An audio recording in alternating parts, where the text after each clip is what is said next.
ஒரு இளைஞன் சிவபெருமானிடம் ஒரு வித்தியாசமான வரம் கேட்டான். நான் சந்தோஷமாக இருக்கும் நேரம் மட்டும் காலம் நின்று போகணும்.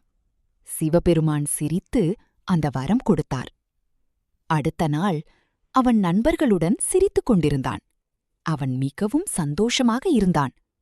அந்த நேரத்தில் காலம் நின்றுவிட்டது. முதலில் அவன் மகிழ்ந்தான். ஆனால் சில நிமிடங்களில் அவன் சுற்றிப் பார்த்தான். யாரும் அசையவில்லை. ஒலி இல்லை, காற்றில்லை. உலகமே நின்றுவிட்டது. அவன் மட்டும் தனியாக. அவன் கத்தினான், ஓடினான். ஆனால் எதுவும் மாறவில்லை.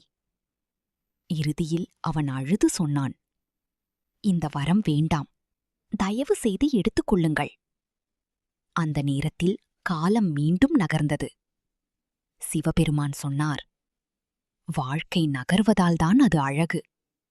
ஒரே உணர்வை பிடிக்க முயற்சித்தால் வாழ்க்கையே நின்றுவிடும்.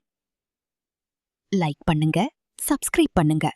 இன்னும் இப்படிப்பட்ட கதைகள் வருது.